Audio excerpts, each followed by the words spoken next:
நடந்து பார்க்கணும், ஒரு சேலஞ்ச் எடுக்கணும். அதான் வாழ்க்கை. அதுக்காக வந்து சொல்லிட்டு இல்லை நான் அப்படியே இல்லை வெளில போயிருக்கிறேன், சமைக்கணும் போயிருக்கேன், இல்லை போயிருக்கேன், தேக்கா போகணும் போயிருக்கேன் அப்படின்னு சொல்லி சில பேர் போவாங்க. இன்றைக்கி வந்து நாங்களாம் அந்த நோட்டீஸ் கொடுக்கும்போது நான் நோட்டீஸ் வாங்கலை. எனக்கு ஃப்ரெண்டு தானே கொண்டு தான் எனக்கு அந்த வழி தெரியாது, எனக்கு தெரியல. நான் இருந்தாலும் ஆனாலும் அப்படி தான் போயிருப்பேன். நோட்டீஸ் கொடுக்கும்போது சில பேர்லாம் வந்து இப்படி கொடுப்பான் அப்படியே போவாங்க. சில பேர் வாங்கி அப்படியே கசிங்க கொடுவாங்க. சில பேர் அப்படியே போவாங்க. சில பேர் ஏன் ஃப்ரீயாக நடத்துறீங்க, எதுக்கு நடத்துறீங்க, பல கேள்வியில் கேட்பாங்க. எல்லாத்தையும் பதில் சொன்னேன், எல்லாம் சொன்னேன். இவங்க சொன்னாங்க, அதுக்கப்புறம் ராஜ்குமார் நீ வந்து நல்லா நீ கம்ப்யூட்டர்லாம் நல்லா படித்த, உங்களுக்கு தகுதியெல்லாம் அதுக்கு சொல்லிக் கொடுக்குறது, நீனே எங்கள் கூட ஜாயின் பண்ணி சொல்லிக் கொடுக்குறேன். அதுக்கப்புறம் நானும் உங்கள் கூட ஜாயின் பண்ணி சொல்லிக் கொடுக்குறேன். ரொம்ப சந்தோஷம்.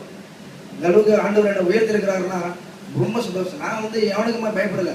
எனக்கு ஆண்டவர் வந்து உண்மையிலே அற்புதம் செஞ்சாங்க. நான் ஞானஸ்தானம் எடுக்கிறேன்னு சொல்லி நான் எடுத்துட்டு எங்கள் அம்மாட்ட சொன்னாமா நான் சர்ச்சைக்கு போய் ஞானஸ்தானம் எடுக்கிறேன். நானும் கோயில் தான் பாருங்கிறேன். நாங்கள் அவங்க எனக்கு முன்னாடி எங்கள் அம்மா சர்ச்சைக்கு போக ஆரம்பிச்சிட்டாங்க. ஆண்டவர் அங்கே முதல் பேசிட்டே ஆண்டவர் முதல்ல எங்கள் குடும்பத்தில் பேசிட்டு குடும்பத்தில் வந்து அவருடைய அற்புதமான கை, இந்த அற்புதமான கரம், இந்த அற்புதமான கரத்தினால என் குடும்பத்தை முதலே தொட்டுட்டார். முதலே எங்களை தெரிஞ்சுக்கிட்டா இந்த மாதிரி அற்புதமான ஊழியக்காரன் மூலமா என்னை வழி நடத்த ஆரம்பிச்சார். இது வந்து கம்ப்யூட்டர் கிளாஸ் சில பேர் ஃப்ரீன்றதுனால இங்கே வரும்போது 100 பேர் இருந்தாங்க, 97 பேர், இன்னைக்கு 30 பேர் கூட இல்லை. எப்படி நல்ல விஷயங்களை சொல்லும் போது அவனும் கேட்க மாட்டான், எதே கெட்ட விஷயங்களை சொல்லு வாய போடுன்னு கேட்பான். அந்த மாதிரி தான் இதே மாதிரி நான் நல்ல விஷயங்கள் நான் சொல்லும் போது கெட்ட விஷயங்கள்லாம் எனக்கு தெரிஞ்சிச்சு. அது வந்து ஒரு நேரத்தில் அந்த பாட்டு என்னை உணர்த்துச்சு. அந்த பாட்டு என்னை உணர்த்துச்சு.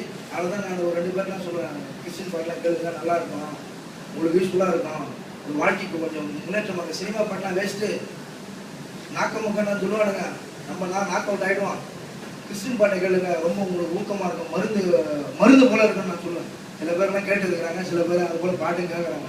அந்த மாதிரி தான் நான் வந்து என்னுடைய சாட்சியை முடிக்கிறதுக்கு முன்னாடி நான் ஒரு வசனத்தை படிக்க ஆசைப்படுறேன். உண்மையிலே இந்த வசனம் வந்து உண்மையிலே ஆண்டவர், நான் அந்த வசனத்தை படிக்கும்பொழுது, பைபிள் படிக்கும்போது உண்மையிலே எனக்காகவே பேசுகிற மாதிரி ஒரு வசனம் இருக்குது. உண்மையிலே நான் படிக்கிறேன். நீங்கள் சர்வ வல்லவரிடத்தில் மனம் திரும்பினால் மறுபடியும் கட்டப்படுவீர்கள். அக்கிரமம் உங்கள் கூடாரத்தை அணுகாது. அப்பொழுது துளைப்போல் பொன்னையும் ஆற்று கற்களை போல் உயிரின் தங்கத்தையும் சேர்த்து வைப்பீர்கள்.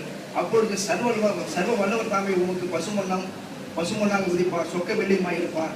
அப்பொழுது சர்வ வல்லவர்கள் மனமகிழ்ச்சியாய் இருந்து தேவனுக்கு நேராக உம்முடைய முகத்தை ஏறெடுப்பீர். நீர் அவரை நோக்கி விண்ணப்பம் பண்ண அவர் உங்களுக்கு செவி கொடுப்பார். அப்பொழுது நீர் உம்முடைய பொருத்தனைகளை செலுத்துவீர். நீர் ஒரு காரியத்தை நிர்ணயம் பண்ணினால் அது உமக்கு நிலவரப்படும். உம்முடைய பாதையிலே வெளிச்சமும் பிரகாசிக்கும். அற்புதமான வசனம். நான் வந்து ஒரு பார்வையாக இருந்தேன். நான் கர்த்தர் எடுத்த மனம் திரும்பும் பொழுது மறுபடியும் கட்டப்பட்டேன். என்ன சொன்னாங்க பாரு, நான் இங்கே வரும்பொழுது டிஷர்ட்டு லைட்டாக கொண்டு வருவேன், டிஷர்ட்டு ஜீன்ஸ் பேண்ட்டு இப்படி தான் வந்துருந்தேன். ஆனால் இன்னைக்கு நிறைய பேர் நீ பாஸ்டர் ஆகிட்டியா, அப்பப்போ கிண்டல் பண்ணுவார், கிண்டல் பாஸ்டர் ஆகிட்டியா.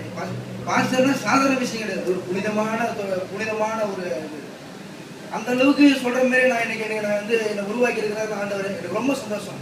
என் வாழ்க்கையில் அவ்வளவு தவறுகள், அவ்வளவு இச்சை எண்ணங்கள், அவ்வளவு கசப்பு, சந்தோஷமே இல்லை, சமாதானமே இல்லை.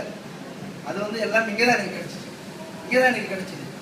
அந்த உண்மையான அன்பு, அது வந்து நான் எல்லாருக்குமே சொல்ல, சில பேர் சொல்லியிருக்கிறேன், இயேசு கிறிஸ்துவின் அந்த பழத்தை சுவைச்சு பார்த்தா தான் தெரியும் அதோடைய சுவை என்னன்னு. ஒரு கடைக்கு போகிறோன்னா அந்த பழம் இருக்கான், பார்த்துட்டு போனாக்கா அது வந்து அதோட சுவை தான் டேஸ்ட்னு எனக்கு தெரியாது. வாங்கி சாப்பிட்டு போதான் தெரியும் அதோடைய சுவை என்னன்னு. அது இயேசு கிறிஸ்துவின் அந்த பழத்தினுடைய சுவை வந்து எப்படி தெரியுமா, தேனிலை விட மதுரமானது, அவ்வளோ ஒரு சுவையானது. அதை சுவைச்சேன். இன்னைக்கு அந்த டேஸ்ட் என்னோட நாக்கிலே இருக்குது, என்னோட உடம்புல இருக்குது. நான் அந்த மறுபடியும் அந்த பழத்தை மேலே வச்சு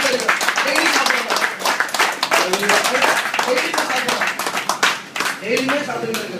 எனக்கு வந்து சிலர் சொல்றாங்க மனம் மாத்துறாங்க, பேர் மாத்துறாங்க, அப்படிலாம் கிடையாது. மனம் மாறுபடுறோம்.